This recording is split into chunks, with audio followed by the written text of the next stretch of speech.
data analytics.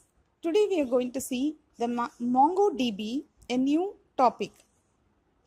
It includes the introduction part, why we go for MongoDB, what are all the terms used, and MongoDB query language, which is called create, read, update, and deletion commands. For many years, we use the relational data models alone. The relational database play a vital role in the storage of all the data. Even in many big organizations, they use only the relational database.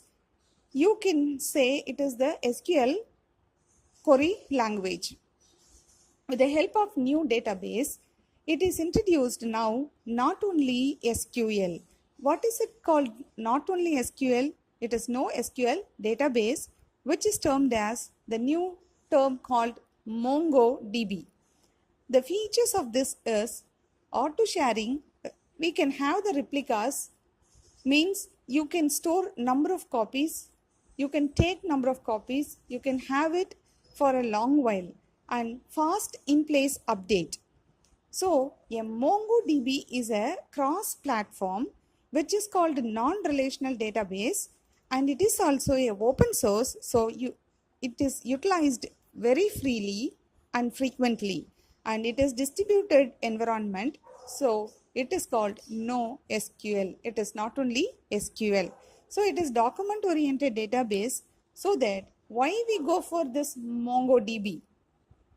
Today we meet with many major challenges with our DBMS, which is dealing with the large data set. When you want to store large volume of data set, the relational database management is somewhat facing some hurdles with a large volume of data for many big organizations. But MongoDB, it can auto share, it is very flexible, and it is fault tolerant, consistent, and it can be distributed over multitude of nodes on the cluster. So it is depicted in the following picture. When you see this MongoDB, it is fast in place update, it has the document oriented, and it has the replication. So you can have many backup copies of the same data. When you lose a data, it can be retrieved easily very often. So it is having the rich query language too. So it is having easy scalability and auto share. Now let us see the terms used in MongoDB with compared to RDBMS, so that it is easy to learn for us.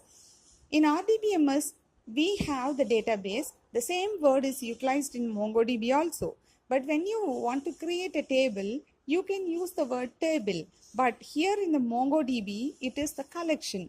And RDBMS has the record as a term, but in the keyword of MongoDB, the record can be known as document.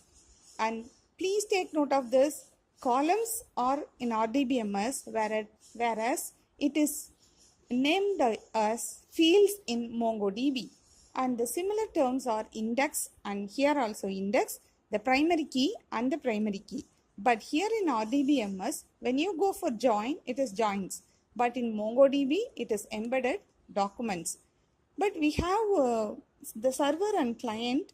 In a MySQL, it is named as MySQL D. And Oracle, it is Oracle. And MongoDB has its server as MongoD.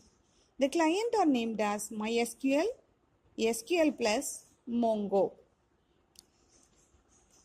For example, let us consider the students table. Here we are going to have insert, update, and delete process. In RDBMS, comparing to MongoDB, it is already known insert into students. I have three different fields called roll number, name, and the class.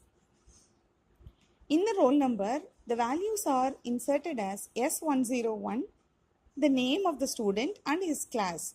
But whereas in the MongoDB, you're going to have a separate command called db dot the name of the table student dot insert, and the ID is 1. Now I'm going to insert within the butterfly bracket alone all the informations are to be stored: the roll number, name, and the class. And within single quote you are adding, and you have to close the statements with the help of butterfly bracket and the closing bracket. And finally, we have to terminate the statement by including a semicolon. The update also having the statement format: update students, set hobbies is equal to ice hockey, where the roll number is S101. Whereas in MongoDB, you have to create db.students.update, and within the butterfly bracket, separately we have to consider roll number is equal to, check the roll number S101. Then we are going for setting the hobbies as ice hockey. And similarly, the delete command is used as it is in DBMS, whereas in MongoDB, we have to insert db.students.remove. The practical sessions will be started in the next presentation. For further queries, please contact the following Gmail ID. Thank you.